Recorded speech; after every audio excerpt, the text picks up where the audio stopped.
موضوع الدرس في إثبات المعاد والتهديد للكفار والمشركين المكذبين سورة الدخان تفسير ابن كثير. الحمد لله رب العالمين والصلاة والسلام على أشرف الأنبياء وسيد المرسلين سيدنا محمد وعلى آله وأصحابه أجمعين. اللهم صل على سيدنا محمد وعلى آل سيدنا محمد كما صليت على إبراهيم وعلى آل إبراهيم في العالمين إنك حميد مجيد. أعوذ بالله من الشيطان الرجيم. بسم الله الرحمن الرحيم. بل هم في شك يلعبون فارتقب يوم تأتي السماء بدخان مبين يغشى الناس هذا عذاب أليم ربنا اكشف عنا العذاب إنا مؤمنون أنى لهم الذكرى وقد جاءهم رسول مبين ثم تولوا عنه وقالوا معلم مجنون إنا كاشف العذاب قليلا إنكم عائدون يوم نبطش البطشة الكبرى إنا منتقمون. اللہ تبارک و تعالی نے کلام مقدس کی ان آیات مبارکہ میں جو سورۃ الدخان کی آیات ہیں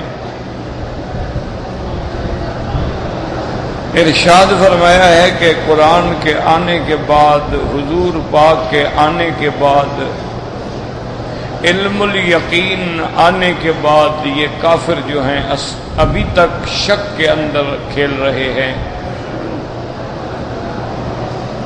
آگے اللہ نے ذکر فرمایا کہ آپ انتظار کیجئے یوم تأتی السماء بدخان مبین، جب آئے آسمان پہ دھواں کھلا. تو اب ان آیات مبارکہ میں ذکر آیا ہے دخان کا. دخان کہتے ہیں دھواں. تو اس سے کیا مراد؟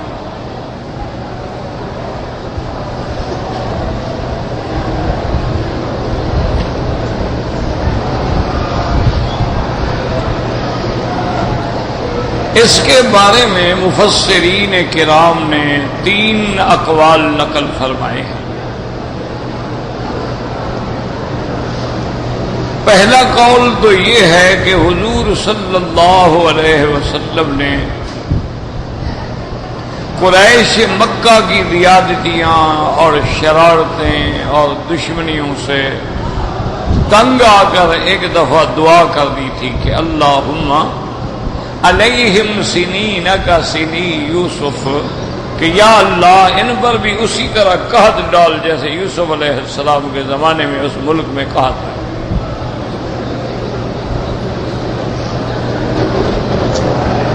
تو اب اللہ تبارک و تعالی نے حضور پاک کی دعا کو منظور فرمایا اور مکے میں ایسی شدید قحط پڑی کہ حتیٰ کہ یہ لوگ جو تھے یعنی کوئی کھانے کو نہیں ملتا تھا تو پرانے چمڑے کے ٹکڑے جو پڑے ہوتے تھے وہ لے آتے پانی میں ابال کے وہ بھی پی لیتے تھے.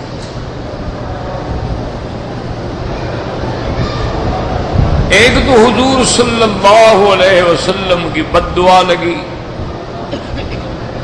اور دوسرا ایک آدمی تھا جس کا نام سمامۃ بن اسال تھا، نجد کے علاقے کا.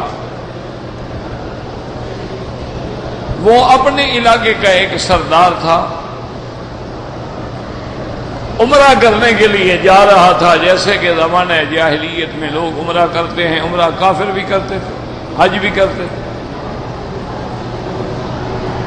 صحابہ رضوان اللہ علیہم اجمعین نے اس کو گرفتار کر لیا، پکڑ لیا اور حضور کے سامنے لے آئے۔ حضور نے حکم فرما دیا کہ اس کو مسجد کے ستون کے ساتھ باندھ دو۔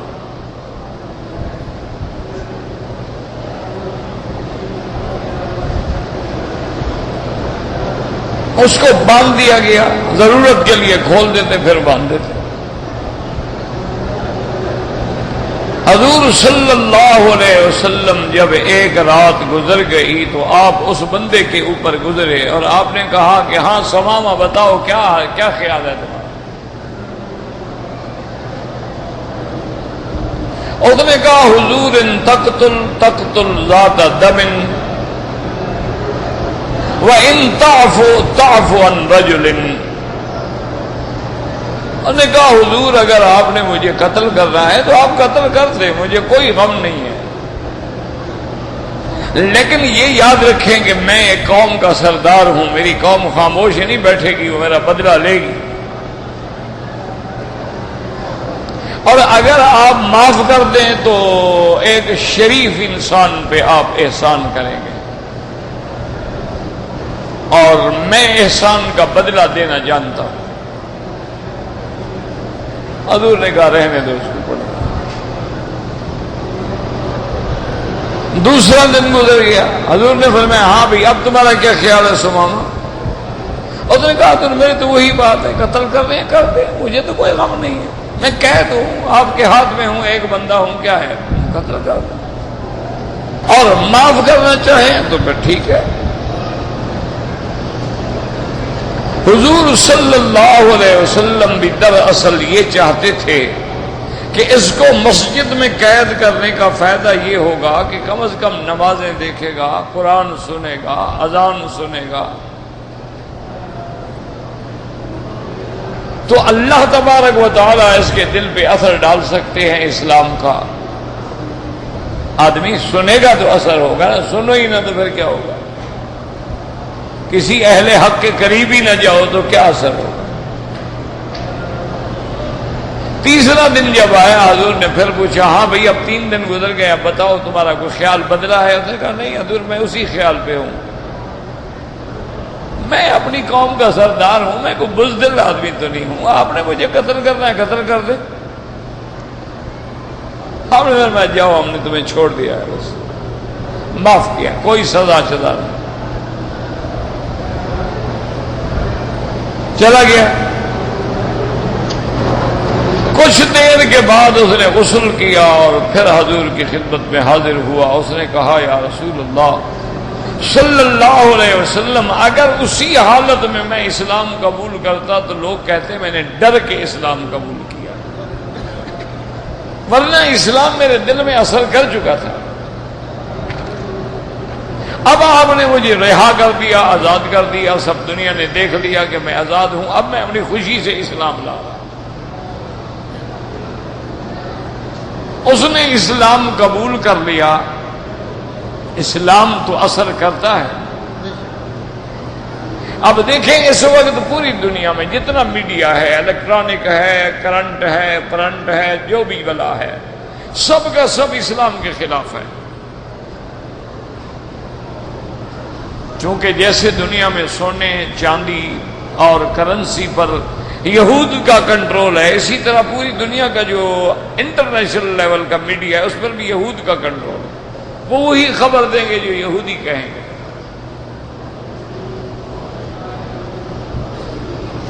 اسی لیے آپ دیکھیں کہ مسلمان بڑے سے بڑا کام بھی کر جائے خبر نہیں آئے گی،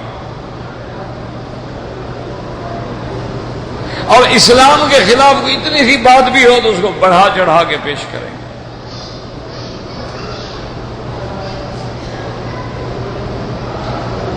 تو رات دن جو انہوں نے اسلام کے خلاف جناب ویب سائٹ پہ، چینل پہ اور جناب ہر لحاظ سے میگزین میں، اخبارات میں، جرائد میں اسلام کے خلاف لکھنا شروع کیا، اس کا پتہ ہے نتیجہ کیا نکلا کہ لوگوں کے دماغ میں خیال آیا کہ پڑھنا تو چاہیے نا کہ اسلام کیا ہے۔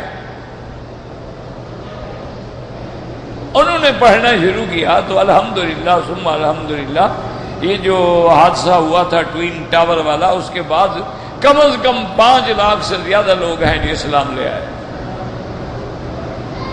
جب انہوں نے قرآن پڑھا، انہوں نے اسلام دیکھا، انہوں نے کہا قرآن تو نبی بھی رحمت والا، قرآن بھی رحمت والا، یہ دین بھی رحمت والا، یہ تو اتنا بڑا دین ہے کہ ایک بلی کو اگر باندھ دیا جائے پانی نہ پلاؤ تو سزا جہنم دیتا ہے، وہ بندوں کو مارنے کا حکم کیسے دے سکتا ہے؟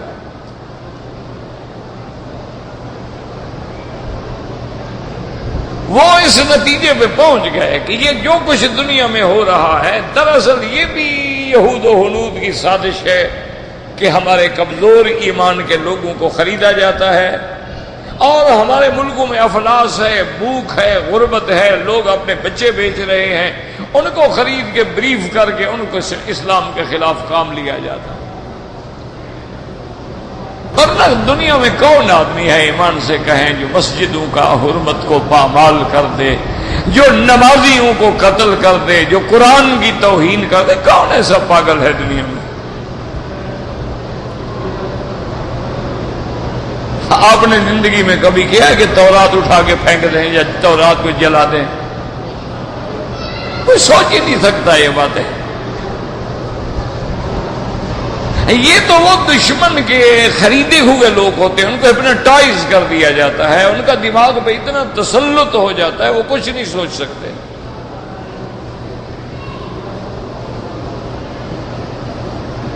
ورنہ 12 سال کا لڑکا یا 18 سال کا لڑکا جس کے کھیلنے کے دن ہیں، وہ کبھی سوچ سکتا ہے کہ میں جیکٹ پہن کے جاؤں اور ہزاروں بندوں کو مار ڈالوں؟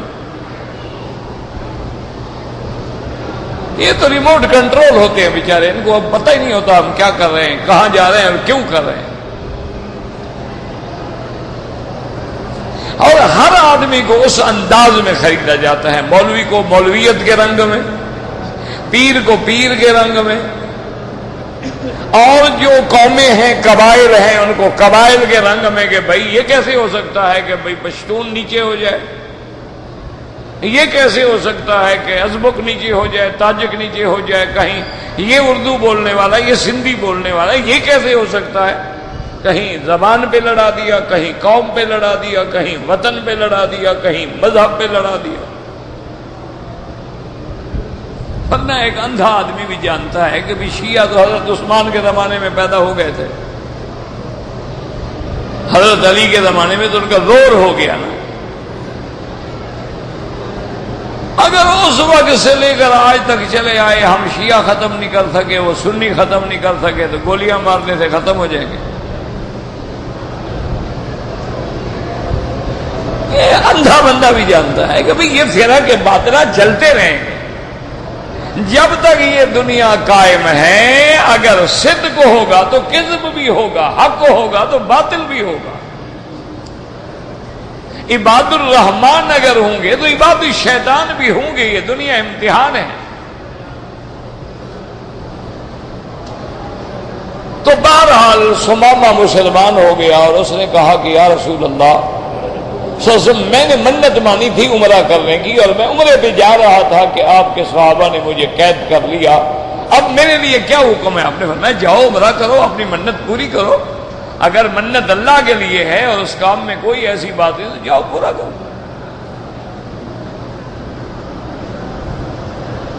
وہ مکے میں آ گیا عمرہ کرنے کے لیے، اور قریش کے سرداروں کو پتہ لگا تو وہ سارے سردار اکٹھے ہو گئے۔ انہوں نے کہا کہ فرماؤ یہ تم نے کیا کیا کہ تمہارے جیسا اتنا بڑا آدمی مسلمان ہو گیا؟ اس نے کہا بدبختو اسلام سچا دین ہے۔ اور نے کہا یاد رکھو مکے پر ہمارا کنٹرول ہے، ہم چاہیں تو تمہیں عمرے سے روک دیں گے۔ انہوں نے کہا روک دو۔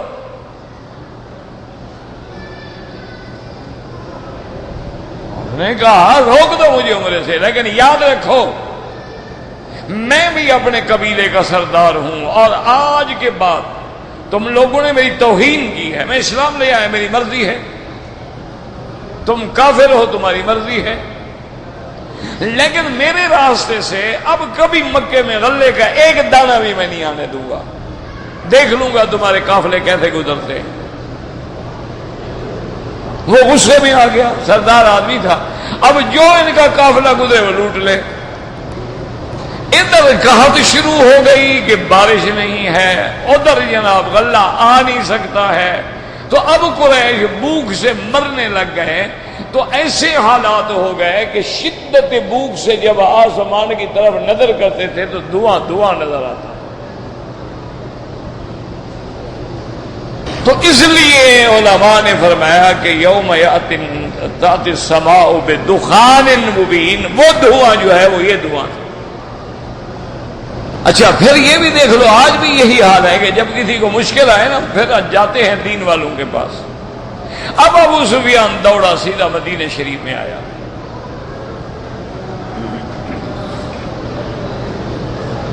اور اس کا بھی بڑا عجیب واقعہ ہے کہ سب سے پہلے اپنی بیٹی ام حبیبہ کے گھر میں گیا، جو حضور کی بیوی تھی، ابو سفیان کی بیٹی تھی۔ تو وہاں جو کپڑا بچھا ہوا تھا، حضور کا بستر مبارک کیا ہوتا تھا؟ ایک ٹاٹ کا کپڑا تھا، اگر دوہرا کر کے بچھاتے تھے بسترا ہو گیا، اور سیدھا کر کے بچھاتے تھے تو دری ہو گئی، قالین ہو گیا۔ اللہ کے پیغمبر کا یہ بستر تھا، ورنہ آپ جو پرچی پہ سو جاتے، آپ پتھر پہ سو جاتے، اینٹ سرانے رکھ لیتے۔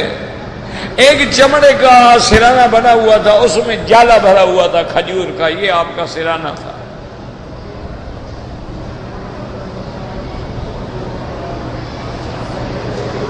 عشق کا دعویٰ کر دینا تو بڑا آسان ہے، لیکن یہ تو کوئی عشق نہیں نا کہ تم صوفے پہ بیٹھ کے عشق کرو۔ یہ تو کوئی عشق نہیں ہے نا کہ جناب تمہارے بیڈ روم الگ ہیں اور ڈرائنگ روم الگ ہیں، اور وہاں جناب 4 فٹ اونچے گدے بچھے ہوئے ہیں اور 14 قسم کی چادریں بچھی ہوئی ہیں، اور بالکل سینٹرلی ایئر کنڈیشن ہے کہ ایئر کنڈیشن کی بھی آواز جو ہے سما خراشی نہ کرے، اور پھر ہم دعوے کریں کہ ہم عاشق ہیں رسول اللہ کے۔ کوئی دل لگتی بات نہیں ہے، ہوگا بس ایسے عاشق بھی ہوں گے دنیا میں، چوری کھانے والے عاشق بھی ہوتے ہیں، خون دینے والے بہت کم ہوتے۔ تو بیوی نے جلدی جلدی ہٹا لیا، تو نے کہا ام حبیبہ یہ کیا کر رہی ہو؟ یعنی یہ بستر جو ہے میرے شایان شان نہیں؟ انہوں نے کہا نہیں، ھذا فراش رسول اللہ صلی اللہ علیہ وسلم۔ انہوں نے کہا ابا جان، میرے نبی، میرے مدنی، میرے سرتاج، میرے سردار کا یہ فراش بستر ہے، اور آپ مشرک ہیں، پلید ہیں، میں آپ کو کیسے بیٹھنے دوں؟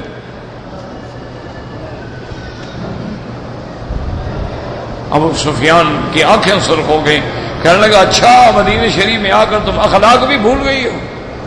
کوئی روایات ہوتے ہیں، کوئی اخلاق ہوتا ہے، میں تمہارا باپ ہوں، کیا کہہ رہی ہو تم؟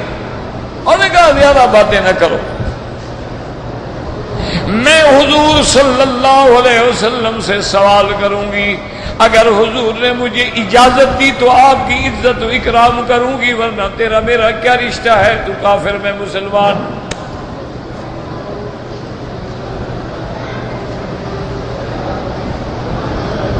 بی بی ام حبیبہ حضور کی خدمت میں آگے کہا جا ابھی، یا رسول اللہ میرا ابا آیا ہے، اور آپ جانتے ہیں آپ کا سب سے بڑا دشمن ہے،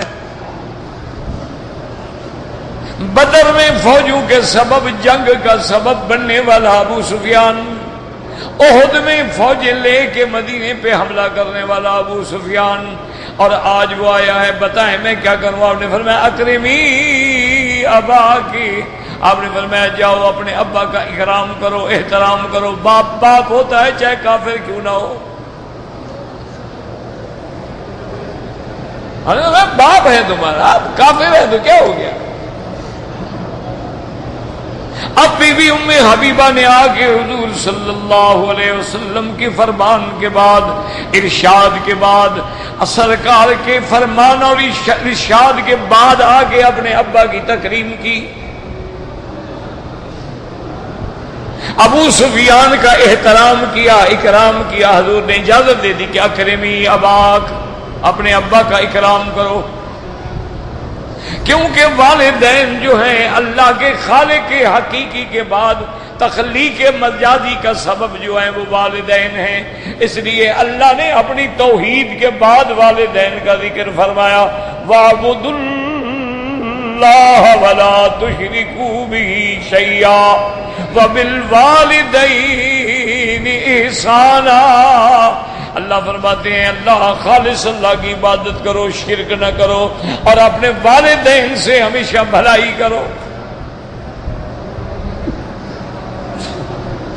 حتیٰ کہ اللہ نے حکم دیا ہے کہ والدین سخت کہیں، سست کہیں، ناراض ہو جائیں.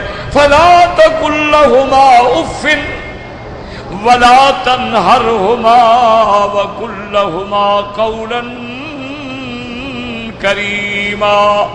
اللہ نے فرمایا ان کے سامنے کبھی اف بھی نہ کرو، اعراض نہ کرو، انکار نہ کرو، اور جب بات کرو تو اکرام سے، تکریم سے، ادب سے بات کرو. وَاخْفِضْ لَهُمَا جَنَاحَ الذُّلِّ مِنَ الرَّحْمَةِ وَقُل رَّبِّ ارْحَمْهُمَا كَمَا رَبَّيَانِي صَغِيرًا.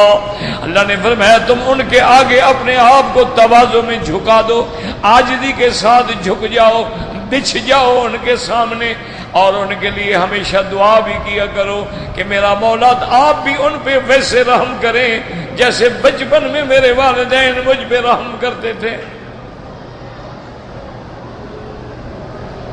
تو ابو سفیان نے جب تسلی آرام کر لیا تو حضور کی خدمت میں آئے، آگے کہنے لگا کہ یا رسول اللہ صلی اللہ علیہ وسلم ترید ہلاک قریش. کہنے لگا حضور میں مکے سے اس لیے آیا ہوں، کیا آپ چاہتے ہیں کہ قریش کا بچہ بچہ بھوک سے مر جائے؟ آپ اپنی قوم کو مارنا چاہتے ہیں یا رسول اللہ؟ کچھ بھی ہو ہم آپ کی قوم سے ہیں، ہم آپ کے قبیلے سے ہیں، ہم آپ کے رشتہ دار ہیں. آپ کیا چاہتے ہیں آخر؟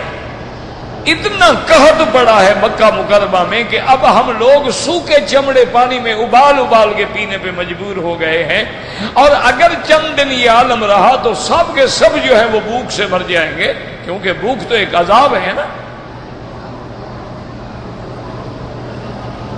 تو حضور مہربانی کریں، اللہ سے دعا مانگیں. جب مصیبت آ گئی تو اب حضور کے دروازے پہ آ گئے. یہی حال بنو اسرائیل کا تھا کہ جب عذاب آتا تھا تو حضرت موسیٰ کے دروازے پہ آتے. قالوا یا ایھا الساحر ادع لنا ربک بما عہد عندک لئن کشفت عنا الرجز لنؤمنن لک ولنرسلن معک بنی اسرائیل. ساحر کا معنی جادوگر ہے. ان کے نزدیک جادوگر جو ہے وہ بڑا عالم ہوتا تھا، بڑا عزت والا آدمی ہوتا تھا، اسی لیے تو حضرت موسیٰ کے مقابلے پہ جادوگر ہوں. اس لیے کہا یا ایھا الساحر، ورنہ یہ نہیں کہ طنز بھی کریں اور کہیں دعا بھی کرو. یہ تو کبھی نہیں ہوتا، یہ تو کبھی نہیں ہوتا. آدمی طنز کرے اور کہا اچھا دعا بھی کرو. تو اب ابو سفیان نے کہا حضور مہربانی کریں، آپ دعا بھی کریں اور مدینے سے ہماری مدد بھی کریں، اور سمامت ابن اسال نجدی کو بھی لکھیں کہ وہ ہمارے قافلوں کو لوٹنا چھوڑ دے، آنے دے غلہ. حضور پاک نے فرمایا ابو سفیان کوئی بات نہیں، رحمت للعالمین ہے، دشمن چل کے آ گیا، حضور نے ساری باتیں معاف کر دی. اللہ اکبر. حضور کیسے برداشت کر سکتے ہیں کہ مدینے آ کے کوئی خالی جائے؟ دعا کرو اللہ ہمیں بھی خالی نہ.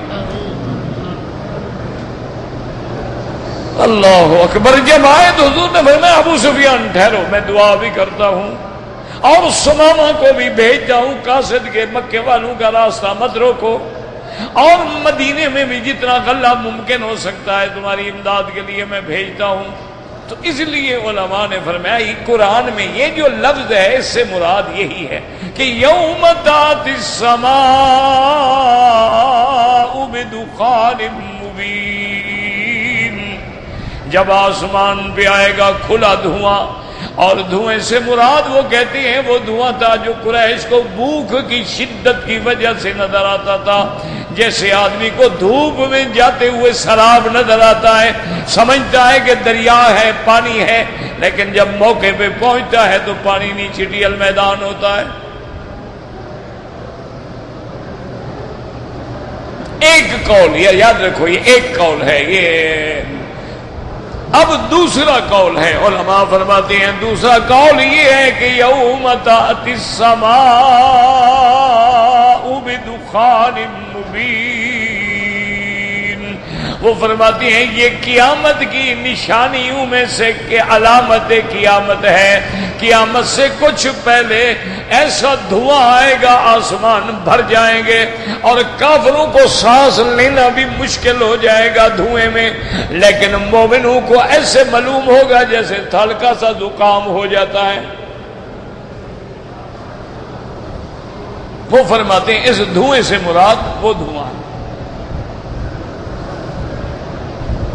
اور تیسرا قول بھی علماء نے لکھا ہے کہ فارتقب یوم تأتی السماء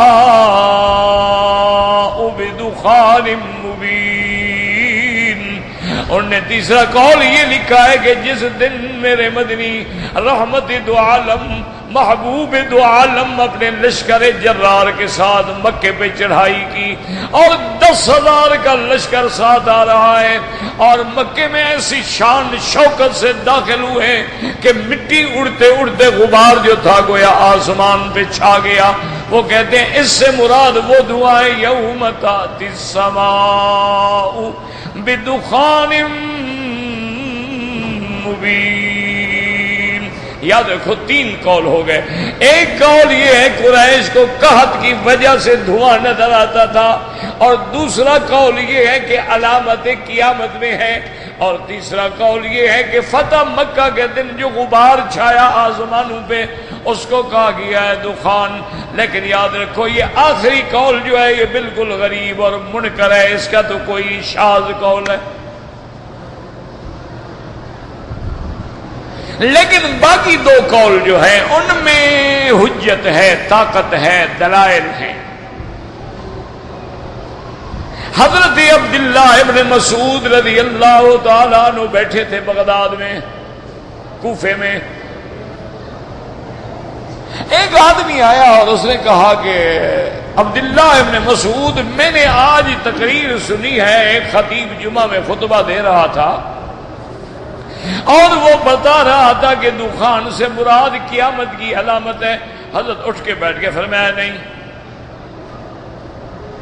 فرمایا اس دخان سے مراد دخان ہے، روم ہے، قمر ہے، بطشا، یہ ساری چیزیں گزر گئی ہیں۔ یاد رکھیں حضرت عبداللہ ابن مسعود کی جو تفسیر ہے وہ فرماتے ہیں کہ یہ چیزیں گزر گئی ہیں، قیامت کی علامت نہیں ہے۔ ایک انہوں نے فرمایا دخان بھی گزر گیا اور روم بھی گزر گیا، قمر بھی گزر گیا، بطشۃ الکبریٰ بھی گزر گیا اور لدام بھی گزر گیا۔ انہوں نے فرمایا یہ چیزیں گزر گئی ہیں، کیا مانا؟ وہ فرماتے تھے کہ دخان سے مراد وہ دھواں ہے جو کفار مکہ کو قحط کے زمانے میں آسمانوں پہ نظر ڈالتے تھے تو دھواں دھواں نظر آتا تھا، وہ مراد ہے، وہ گزر گیا۔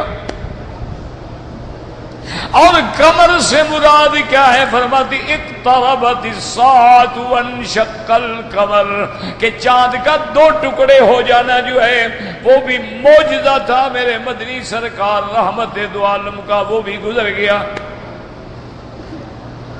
چاند 2 ٹکڑے ہوا اور مکے والوں نے اپنے آنکھوں سے دیکھا۔ اور فرمایا روم وہ بھی گزر گیا۔ الف لام میم غلبت الروم فی ادنی الارض وهم من بعد غلبهم سیغلبون۔ اللہ نے فرمایا میرے محبوب آج روم کو شکست ہو گئی ہے، فارس والے کامیاب ہو گئے، لیکن تھوڑی مدت گزرے گی، آنے والے زمانے میں پھر روم کامیاب ہو جائیں گے، فارس کو شکست ہو جائے گی۔ اصل وجہ یہ ہے کہ روم کچھ بھی ہے اہل کتاب تھے اور فارس والے جو تھے وہ مشرک تھے، وہ سورج کے پجاری تھے، آگ کے پجاری تھے، وثنی تھے۔ تو لازمی بات ہے کہ مشرکین کے مقابلے پر، بتوں کے پجاریوں کے مقابلے پر تو پھر اہل بیت اہل کتاب بہتر تھے نا، کم از کم وہ اللہ کو مانتے تو ہے نا، انبیاء کو مانتے تو ہے نا۔ اس لیے جب ان کو شکست ہوئی تو مسلمانوں کو تکلیف ہوئی، پھر اللہ تبارک و تعالیٰ نے جیسے فرمایا تھا، پھر اللہ نے روم کو غالب کر دیا۔ اور خدا کی شان دیکھیں، بدر میں اللہ نے میرے مدنی کو غالب کر دیا، ادھر روم کو غالب کر دیا۔ تو عبداللہ ابن مسعود فرماتے ہیں وہ بھی گزر گیا۔ اور فرمایا یوم نبطش البطشۃ الکبریٰ، فرمایا وہ بھی گزر گیا۔ اس نے پوچھا اس سے کیا مراد ہے؟ فرمایا بدر والا دن، جس دن قریش مکہ کے 70 سردار مارے گئے، 70 قید ہو گئے، وہ ان کے لیے بڑی مصیبت کا دن تھا کہ ان کی قبر ٹوٹ گئی۔ فرمایا یہ ساری چیزیں گزر گئی یہ، لیکن یاد رکھو یہ عبداللہ ابن مسعود کی تفسیر ہے رضی اللہ تعالی عنہ۔ لیکن بہت سارے علماء نے،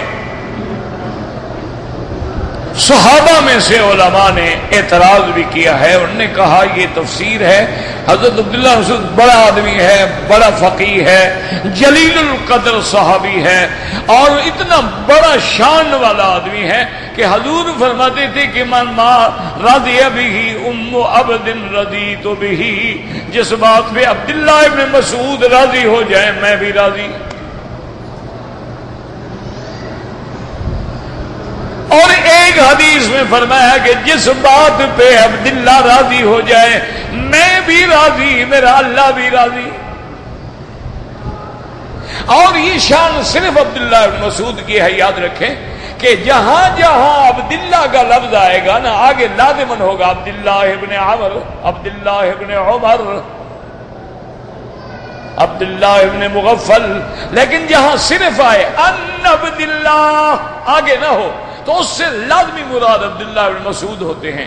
یعنی وہ اتنا شان والا آدمی ہے کہ جب صرف عبداللہ بولا جائے تو مراد ابن مسعود ہوتا، اتنا بڑا آدمی، لیکن انسان ہے۔ اور پھر ان کی یہ اجتہادی تفسیر ہے، اور مجتہد سے خطا ہو سکتی ہے، مجتہد ہر حال میں معذور ہوتا ہے، کبھی معذور نہیں ہوتا، یاد رکھو۔ کیوں؟ المجتہد یخطی و یصیب، ان اخطا فلہ اجر و ان اصاب فلہ اجران۔ اگر اس سے غلطی بھی ہو جائے تب بھی ثواب ملتا ہے کہ اس نے محنت کی سمجھنے میں، اور اگر صحیح کر دیا تو پھر دوہرا ثواب ملتا ہے۔ تو بعض علماء نے، مفسرین نے، صحابہ نے، مطلب ہم جیسے کیا یعنی تابعی بھی اعتراض نہیں کر سکتے، صحابی کی بات میں صحابی بات کر سکتا ہے، برابر کے لوگ تھے، ہمیں کوئی حق نہیں پہنچتا کہ ہم زبان کھولیں۔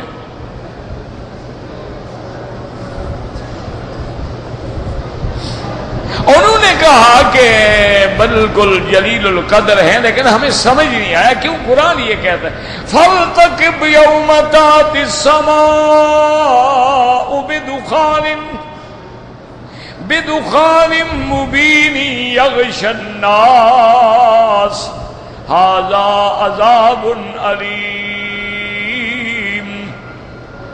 وہ کہتے ہیں کہ بھئی یہ جو ہے دخان اور دخان مبین، اور پھر ایسا دھواں یغش الناس جس نے سارے لوگوں کو ڈھانپ لیا۔ وہ کہتے ہیں کسی کو بھوک کی وجہ سے دھواں دھواں نظر آئے تو وہ دخان مبین تو نہیں ہو سکتا۔ ایک آدمی شدت بھوک میں بیٹھا ہو، اوپر دیکھے تو اس کو دھواں نظر آئے تو انہوں نے کہا یہ دخان مبین تو نہیں ہے نا، یہ تو ایک انفرادی واقعہ ہے، 2 آدمی، 10 آدمی، 50 آدمی، 100 آدمی۔ اور پھر قرآن کہتے ہیں یغش الناس، اس نے سارے لوگوں کو اپنی اس میں لپیٹ میں لے لیا۔ تو اس سے مراد یہ ہے یہ کوئی دھواں اتنا بڑا تھا کہ جس نے ساری مخلوق کو لپیٹ میں لے لیا۔ تو انہوں نے کہا اس سے وہ قحط والی بات جو ہے وہ نہیں بنتی۔ اور پھر اللہ نے آگے یہ بھی فرما دیا عذاب علیم، دردناک عذاب۔ تو اس لیے وہ فرماتے ہیں کہ ہمیں حضرت عبداللہ ابن مسعود رضی اللہ تعالی عنہ کی روایت سے یہ بات جو ہے قرآن کے الفاظ مبارک جو ہیں اس کی تائید نہیں کر رہے. اور پھر آگے ہے بات کہتے کہ ربنا اکشف عنا العذاب انا مؤمنون، کیا ہے رب ہم پر عذاب کھول دے ہم ایمان لائیں گے. تو اس تفسیر پر یہ دو اعتراض ہے، یاد رکھیں، بالکل دماغ میں رکھ لیں. کیوں کبھی کبھی تفردات صحابہ بھی ہوتے ہیں لیکن اس کے باوجود بھی صحابی ہے، یاد رکھو. یعنی اگر کسی صحابی سے کوئی غلطی بھی ہو جائے، کیسے بڑی بات لکھی ہے حضرت شاہ عبد العزیز رحمت اللہ علیہ نے. بڑے لوگ تھے، بڑے لوگوں کی باتیں بھی بڑی ہوتی ہیں. انہوں نے بڑی بات لکھی ہے، انہوں نے کہا لوگوں جو صحابہ سے غلطی ہوئی ہے ان کے لیے تو غلطی تھی لیکن قیامت تک حضور کی امت کے لیے دین تھا. بات سمجھیں کیا مانا؟ مقصد وہ کہتے ہیں اگر اس زمانے میں غلطی نہ ہوتی ہاتھ نہ کٹتا، اس زمانے میں غلطی نہ ہوتی اور کسی کو زنا پہ کوڑے نہ لگتے، کسی کو رجم نہ ہوتی تو کون مانتا؟ آج بھی بدبخت لوگ نہیں مانتے. تو انہوں نے کہا ان کے لیے تو غلطی تھی لیکن قیامت تک کے لیے ضابطہ بن گیا، امت کے لیے قانون بن گیا. اور پھر ان کو دنیا میں عقوبت بھی مل گئی، حضور کی دعائیں بھی ہو گئی، وہ تو معاف ہو گئے، اللہ سب سے راضی ہو گیا، رضی اللہ عنہم ورضوا عنہ. یہ تفردات ہوتے ہیں، ہوتے بی بی عائشہ کے بھی کئی تفردات. اب بی بی عائشہ صدیقہ رضی اللہ تعالی عنہا فرماتی تھی، ان کو جب کسی نے کہا کہ حضور پاک نے مردوں کو خطاب فرمایا تھا بدر والے دن، آپ اس کنویں پہ کھڑے ہو گئے اور آپ نے فرمایا هل وجدتم ما وعد ربكم حقا. آپ نے فرمایا مکے کے قریشیوں اور کفر کے سرداروں اور کفر کے ستونوں، اللہ کا وعدہ پورا ہو گیا، اللہ نے اپنے نبی کے دین کو غلبہ دے دیا کہ نہیں دے دیا.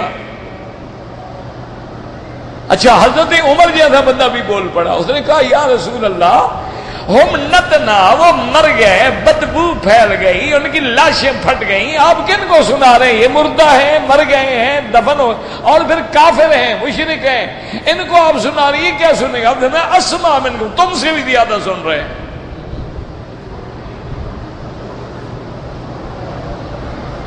تو جب بی بی عائشہ کو کہا نا، بی بی عائشہ ناراض ہو گئی، بی بی عائشہ غصے میں آ گئی. انہوں نے کہا یہ کیسے ہو سکتا ہے؟ اللہ کا قرآن کہتا ہے انک لا تسمع الموتى ولا تسمع الصم الدعاء. جب قرآن ہے، نص سے کہتی ہے کہ آپ مردوں کو نہیں سنا سکتے تو کیسے مردے سن لیتے ہیں؟ تم کیا کہہ رہے ہو؟ بی بی صاحب جلال میں آ جاتی تھی، آخر قریش تھی نا، قریش کا خاندان تھا، بڑے لوگ ہیں، بڑے گھر کی ہے، بی بی ہے. صحابہ چپ ہو جاتے کہ امہات المومنین ہیں، ماں ہیں، اب ناراض ہو جائیں تو کون بات کرے.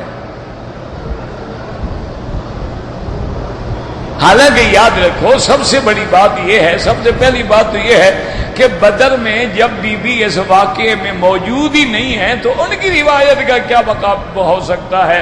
وہ تو نہ جنگ بدر میں ہیں نہ اس واقعے میں موجود ہیں. بی بی تو ایسے اپنی تفسیر کے مطابق ایک اعتراف فرما رہی ہے نا. اور جو لوگ موجود ہیں وہ کہتے ہیں، حضور فرماتے ہیں وہ تم سے بھی زیادہ سن رہے ہیں. یاد رکھو اسماع اور سماع میں فرق ہے، ایک ہے سننا، ایک ہے سن کے عمل کرنا. تو اللہ نے جو فرمایا ہے کہ آپ مردوں کو سنوا نہیں سکتے، مانا کہ ایسا سننا کہ اب وہ عمل کریں مسلمان ہو جائے، نہیں، یہ بات ختم ہو گئی. اور دوسرا مردے سے مراد وہ مردہ ہی نہیں، وہ کافر ہے. کافر مردہ ہوتا ہے، مومن زندہ ہوتا. اسی لیے قرآن کہہ رہا ہے اَوَمَنْ كَانَ مَيْتًا فَأَحْيَيْنَاهُ کیا جو مردہ تھا ہم نے اس کو زندہ کر دیا؟ کیا مانا کافر تھا ہم نے اس کو مسلمان بنا دیا؟ تو کافر مردہ ہوتا ہے، چاہے چلتا ہو، پھرتا ہو، کھاتا ہو، پیتا ہو۔ تو لازمی بات یہ ہے کہ یہ تفردات ہے۔ اسی طرح بی بی صاحبہ اتنی ناراض ہو جاتی تھی، وہ کہتی تھی کہ کذب، وہ آدمی بڑا جھوٹا ہے، یہ کہتا ہے حضور پاک نے اپنے اللہ کو دیکھا ہے۔ اب بی بی کا اپنا ایک تصور ہے، تفرد ہے کہ لا تدرکہ الابصار، اس کو تو کوئی آنکھیں جو ہے احاطہ نہیں کر سکتی، وَهُوَ يُدْرِكُ الْأَبْصَارَ، تو کیسے حضور نے دیکھا ہے؟ اور کہتی ہے میں نے خود پوچھا تھا حضور سے، آپ نے فرمایا نور ننا ہو رہا ہو، تو نور ہے کیسے دیکھا جا سکتا ہے؟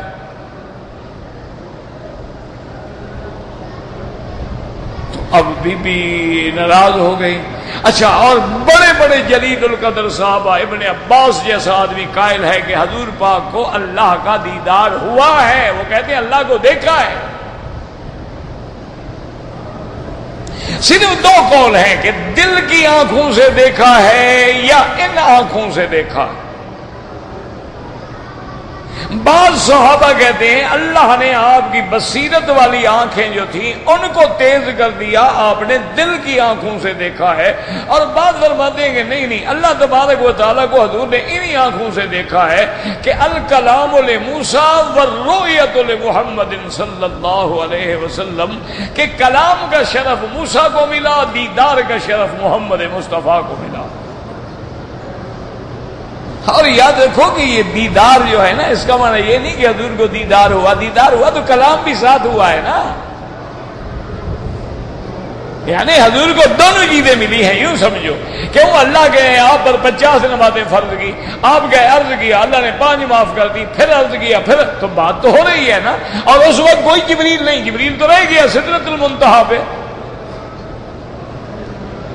کوئی درمیان میں واسطہ نہیں، تو اللہ کا کلام بھی ہوا، دیدار بھی ہوا۔ اب یاد رکھیں کہ محدثین جو ہیں نا، جو علماء ہیں، جو فقہا ہیں، جن کو اللہ نے علم سے نوازا، انہوں نے کہا دونوں باتیں ٹھیک ہیں۔ جو بی بی عائشہ کہہ رہی ہیں کہ حضور نے اپنے رب کو نہیں دیکھا، وہ بھی ٹھیک کہہ رہی ہیں، یعنی دنیا میں زمین پہ رہتے ہوئے حضور نے اپنے رب کو نہیں دیکھا۔ اور جو کہہ رہے ہیں دیکھا ہے، وہ آسمانوں پہ دیکھا ہے، آسمانوں کا نظام ہی الگ ہے، زمین کا نظام ہی الگ ہے۔ تو دونوں قولوں کو جمع کر دیا۔ اچھا، اسی طرح دوسری جو روایت مبارک ہے، قول ہے کہ مراد قیامت والا دھواں ہے، اس پر بھی لوگوں نے اعتراض کیا ہے۔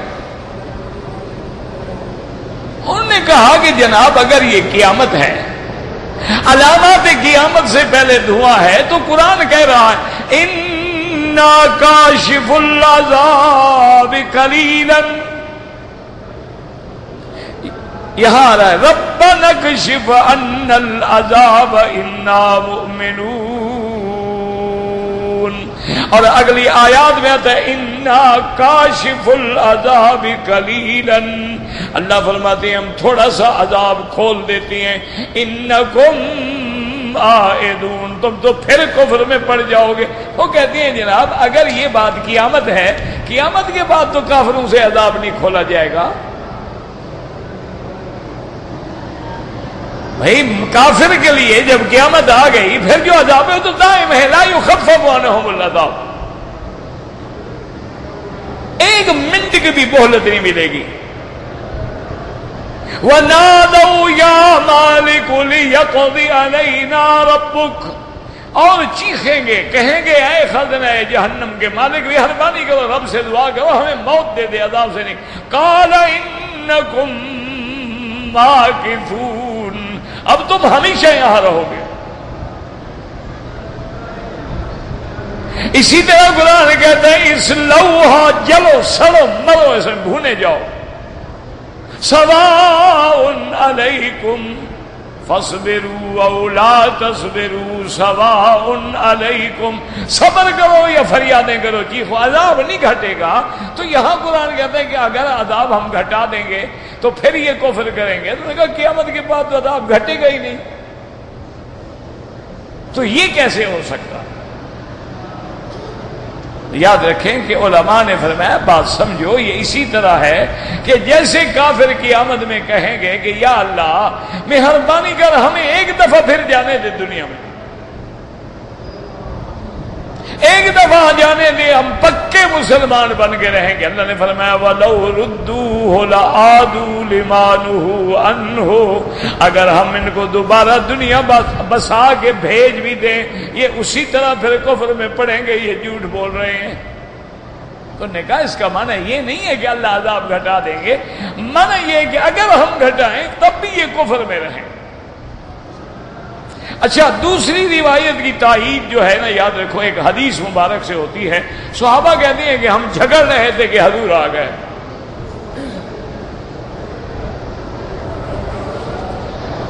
سرکار دو عالم رحمت دو عالم تشریف لے آئے اور آپ نے فرمایا بماذا تو خاصمون، کس بات میں جھگڑا کر رہے ہو؟ میں نے کہا حضور ہم قیامت پہ بارے میں جھگڑا کر رہے ہیں، باتیں کر رہے ہیں قیامت آئے گی، قیامت تو حق ہے آئے گی۔ تو حضور نے فرمایا یاد رکھو جب تک یہ 10 نشانیاں پوری نہیں ہوں گی قیامت نہیں آئے گی۔ یاد رکھو حضور نے فرمایا کہ تم بلا وجہ نہ اپنے آپ کو کھپاؤ، قیامت برحق ہے، لیکن 10 علامات ہیں قیامت کی۔ حضور نے فرمایا جب تک یہ نہ دیکھو قیامت نہیں آئے گی۔ آپ نے فرمایا ایک نشانی یہ ہے کہ طلوع الشمس من مغربها، جب سورج مغرب سے نکلے گا ایک، اور دوسری نشانی یہ ہے کہ والدخان، ایک دھواں ہوگا جو ساری مخلوق کو ڈھانپ لے گا، اور تیسری نشانی یہ ہے کہ الدابۃ، صفا کی پہاڑی سے ایک جانور نکلے گا یتکلم، بولتا ہوگا، اور اسی طرح حضور نے فرمایا یاجوج و ماجوج نکلیں گے، جن کو ذل کرنین نے دیوار بنا کے بند کر دیا تھا وہ نکل آئیں گے، وَهُمْ مِنْ كُلِّ حَدَبٍ يَنْسِلُونَ۔ اور آپ نے فرمایا کہ اسی طرح یاد رکھو حضرت عیسیٰ ابن مریم آئیں گے۔ حضرت عیسیٰ ابن مریم جو ہے وہ آسمانوں سے اتریں گے، انہو سینزل علی منارت شرقیہ بیضاء دمشق، وہ دمشق کی مسجد میں شرقی مینارے پہ اتریں گے، 2 فرشتوں کے کندھے پہ ہاتھ رکھے ہوں گے۔ حضور نے فرمایا کہ انی انظر الیہ، گویا میں دیکھ رہا ہوں کہ میرا بھائی عیسیٰ اتر رہے ہیں، وَكَانَ شَعْرُهُ يَقْطُرُ مَاءً، اور آپ کے بالوں سے بھی پانی ٹپک رہا ہے، معلوم ہوتا ہے کہ ابھی ابھی جنت سے غسل فرما کے آ رہے ہیں۔ تو حضرت عیسیٰ ابن مریم بھی آئیں گے، اور آپ نے فرمایا خروج الدجال، اور دجال بھی نکلے گا، اور دجال جو ہے اس کو بھی مسیح کہتے ہیں، لیکن شرط یہ ہے اکیلا مسیح نہ، مسیح الدجال۔ کیوں اس کو مسیح کہا جاتا ہے؟ انہو ممسوح العین، کیونکہ اس کی ایک آنکھ جو ہے وہ بالکل مٹی ہوئی ہوگی، اور بعض روایات میں آتا ہے کہ انہا عنبۃ طافیۃ، ایک آنکھ پھولی ہوئی ہوگی۔ اور مسیح اس کو اس لیے بھی کہتے ہیں کہ انہو یطوف فی البلدان کلھا، وہ ساری دنیا کا چکر بدبخت لگا ڈالے گا اور لوگوں کو گمراہ کرے گا۔ صرف 2 مقام ہیں، ایک مکہ اور ایک مدینہ منورہ، زادہم اللہ شرفا و بہاء الی یوم القیامہ، اللہ کے فرشتے ان کی سرحدوں پہ پہرا دیں گے، لا يدخل الطاعون ولا الدجال۔ حضور نے فرمایا ان 2 شہروں میں طاعون کی وبا بھی داخل نہیں ہوگی اور دجال بھی داخل نہیں ہوگا۔ دجال سے مراد وہ جو دجال ہے قیامت سے پہلے۔ اور حضور نے فرمایا ثلاثۃ خسوف، 3 خسف آئیں گے۔ کیا معنی؟ زلزلہ آگے زمین میں دھل جائیں گے۔ فرمایا خسف فی المشرق و خسف فی المغرب، ایک مشرق میں اور ایک مغرب میں، و خسف فی جزیرۃ العرب، اور ایک خسف جو ہے جزیرۃ العرب میں آئے گی۔ اور فرمایا وخروج تخرج نارا من قعر عدن، اور عدن کے علاقے سے ایک آگ نکلے گی اور لوگوں کو چلائے گی، اور جب رات ہوگی لوگ ٹھہریں گے تو آگ بھی ٹھہر جائے گی۔ اور جب صبح ہوگی تو پھر لوگوں کو چلائے گی۔ فرمایا جب تک تم یہ 10 نشانیاں نہ دیکھ لو قیامت نہیں آئے گی۔ تو اس حدیث سے بھی تائید ہوتی ہے کہ دخان سے مراد جو ہے وہ وہی دخان ہے جو قیامت سے پہلے آئے گا، یاد رکھ لو۔ اچھا اب ان کو دونوں کو جمع کر دیا محدثین نے، انہوں نے فرمایا کہ وقتی طور پہ اہل مکہ کو بھی قحط کے زمانے میں دھواں دھواں نظر آتا تھا، اور اصل وہ دھواں ہے جو قیامت سے پہلے آئے گا، تاکہ دونوں روایتیں جمع ہو جائیں۔ اب عبداللہ ابن مسعود کا قول بھی صحیح ہو گیا، عبداللہ ابن عباس کا قول بھی صحیح ہو گیا رضوان اللہ علیہم اجمعین، جیسے بی بی عائشہ کا قول بھی صحیح ہو گیا کہ حضور نے زمین پہ اپنے خدا کو نہیں دیکھا ہے، اور ابن عباس کا قول بھی صحیح ہو گیا کہ حضور نے اپنے رب کا دیدار کیا ہے، اور پھر قیامت میں تو ہر مسلمان دیدار کرے گا نا۔ یاد رکھو کہ اب دنیا میں ہم نہیں کر سکتے ہیں، لیکن حضور نے فرمایا کہ قیامت والے دن انکم لا تضامون فی رؤیتہ کما لا تضامون فی لیلۃ البدر، فرمایا جیسے 14ویں کے چاند میں کوئی شک نہیں ہوتا، اسی طرح تم قیامت والے دن اللہ کا دیدار کرو گے اور تمہیں شک نہیں ہوگا۔ اور یہ بھی حدیث میں آتا ہے بعض لوگوں کو دیدار مہینے میں 1 دفعہ ہوگا، بعض کو ہفتے میں 1 دفعہ ہوگا، اور بعض کو دن میں 1 دفعہ ہوگا، اور ایسے شان والے بھی ہوں گے کہ جن کو روزانہ اللہ کا دیدار نصیب ہوگا۔ اس لیے ہمیشہ یاد رکھیں کہ اس اللہ پاک قرآن پاک میں فرماتی ہیں بل ہم فی شک یلعبون، کافر شک میں پڑے ہوئے ہیں، الجھے ہوئے ہیں۔ فارتقب، انتظار کریں، یوم تأتی السماء بدخان مبین، جب آئے گا آسمان کھلا دھواں سے بھرا ہوا، یغش الناس، لوگوں کو ڈھانپ لے گا، ھذا عذاب علیم، یہ اللہ کی طرف سے عذاب دردناک ہوگا۔ ربنا اکشف عنا العذاب انا مؤمنون، کہیں گے مولا عذاب ڈال دے، ہم ہیں ایمان لانے والے۔ انا لهم الذکری، اللہ فرماتے اب کیا تمہیں نصیحت، وقد جاءہم رسول مبین، حالانکہ تمہارے پاس میرا رسول کھلی کھلی باتیں سنانے والا آ گیا۔ ثم تولوا عنہ، پھر اس سے پھر گئے، وقالوا معلم مجنون، کبھی کہتے سکھلایا ہوا ہے، کبھی کہتے دیوانہ ہے۔ اللہ نے فرمایا اگر ہم عذاب تھوڑا سا کھول بھی دیں لیکن پھر یہ کفر میں پڑ جائیں گے۔ انا کاشف العذاب قلیلا انکم عائدون، فرمایا یوم نبطش البطشۃ الکبریٰ، جس دن ہم بڑی پکڑ پکڑیں گے، انا منتقمون، ہم اپنے دشمنوں سے بدلہ اور انتقام لینے پہ قادر ہیں، عزیز ہیں، غالب ہیں۔ اللہ تبارک و تعالی عزیز انتقام ہے۔ دعا کریں اللہ ہمارے ساتھ رحمت کا معاملہ فرما دے۔ اللہم افعل بنا ما انت اہلہ ولا تفعل بنا ما نحن اہلہ، اللہم ارحمنا فوق الارض، اللہم ارحمنا تحت الارض، اللہم ارحمنا عند الارض۔ کہتے ہیں جی کہ مزدلفہ میں اگر سردی لگے تو احرام سے حالت میں آدمی سر پہ یا پاؤں پہ کپڑا ڈال لے، اس وقت کون مولوی مکی سے پوچھنے آئے گا؟ لگے گی سردی ہر کوئی سر ڈھانپ لے گا، کیا ہے یہ؟ کون سا اسلام ہے کہ سردی میں مر جاؤ لیکن احرام کا خیال کرو؟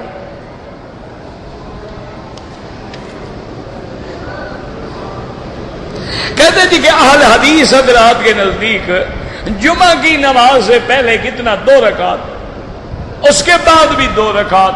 احناف کے نزدیک پہلے بھی 4 رکعت سنت مؤکدہ ہے، بعد میں بھی 4 رکعت سنت مؤکدہ ہے، اور امام ابو یوسف رحمۃ اللہ علیہ نزدیک 6 رکعت سنت مؤکدہ ہے۔ اب تمہاری مرضی ہے، جتنا گڑ ڈالو گے اتنا میٹھا ہوگا۔ 2 رکعت پڑھو گے 2 لاکھ رکعت کا ثواب ملے گا، 4 پڑھو گے تو 4 لاکھ رکعت کا ثواب۔ یہ کوئی لڑائی کے مسئلے تو نہیں ہیں۔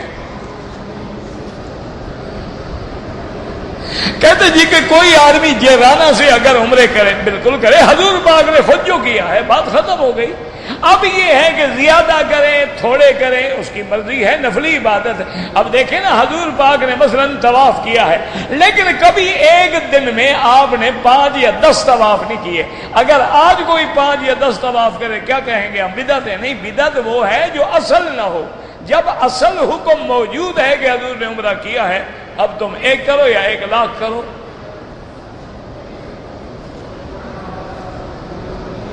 ہاں، مکے میں رہتے ہوئے نفلی عمرے سے طواف زیادہ افضل ہے۔ داڑھی کا خط بنائیں، بالکل داڑھی کا خط بنائیں، داڑھی کو سنواریں، داڑھی کو تیل لگائیں، بنا کے رکھیں،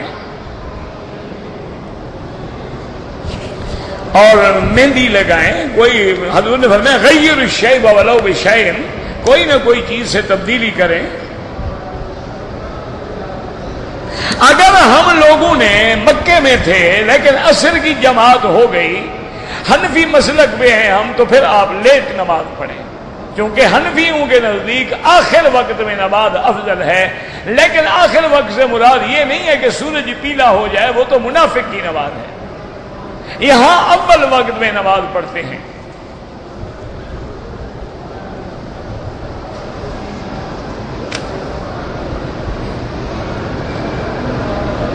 اگر ایک آدمی نے عمرے کا احرام باندھا، نیچے اس کے شلوار رہ گئی، کافی دیر کے بعد یاد آیا اتار دی، کوئی جرمانہ نہیں ہے۔ لیکن یہ ایسی غلطی ہے، جب چادر باندھ رہا تھا اس وقت شلوار نظر ہی نہیں آئی، اس کو اینک لگائی ہوئی تھی۔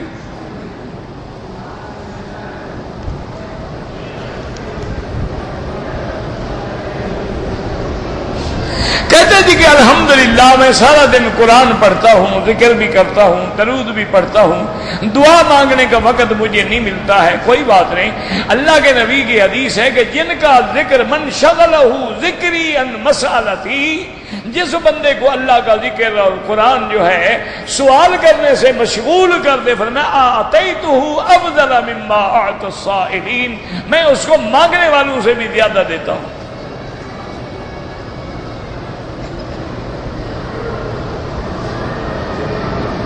ایک آدمی نے مدینے سے احرام نہیں باندھا، طائف سے باندھا، کوئی بات نہیں، وہ بھی میقات ہے، وہ بھی میقات ہے۔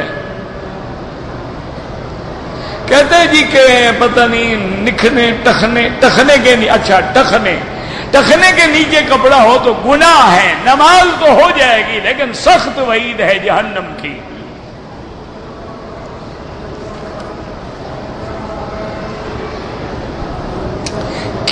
کچوا مجھے نہیں پتا کچوا کیا ہوتا ہے۔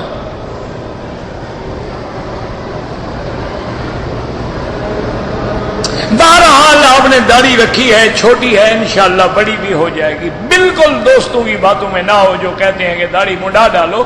جو آدمی حضور کی سنت سے روکنے والا ہو، سمجھ لو جن والانس کا شیطان ہے۔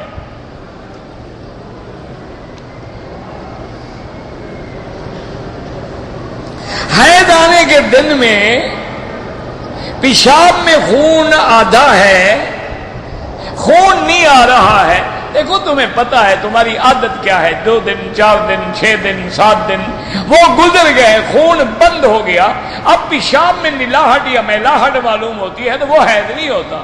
احتیاط یہ ہے کہ 10 دن دیکھ لو پھر نمازیں پڑھتی رہو۔ ایک آدمی جدے سے آیا اپنے کام کے لیے، لیکن اس نے احرام مسجد عائشہ سے باندھا، کوئی حرج نہیں۔ اگر کوئی عورت کسی سکول میں ٹیچر ہے، اس کی کمائی بالکل حلال ہے، یہ کیا بات ہے؟ بالکل حلال، وہ کیوں حرام ہے بھائی؟ اسی طرح جو بعض لڑکیاں عالمہ ہیں، فاضلہ ہیں، دینی مدارس میں پڑھاتی، بالکل حلال ہے، 100% حلال ہے۔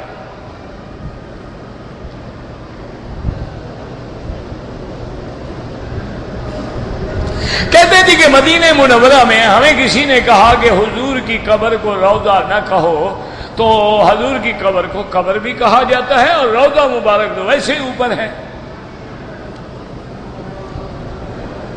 سلام بالکل حضور کے سامنے جا کے جو پڑھے جاتے ہیں وہ اللہ کے پیغمبر سنتے ہیں۔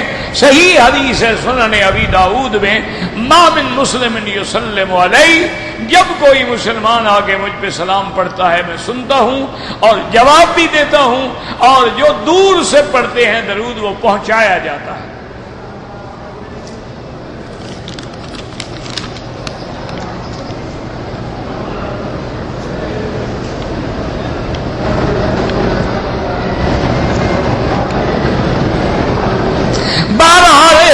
ایسی حالت میں آپ نے کیڑے مکوڑے مار دیے، اچھا کیا، یہ کون سا مسئلہ ہے کہ احرام میں کیڑا نہ مارو؟ یعنی سانپ آ رہا ہو تو اس کو کہو جناب ڈس لے، میں تو احرام میں ہوں، یہ کیا مسئلہ ہے؟ موذی ہے مار دو، جو بھی موذی ہے۔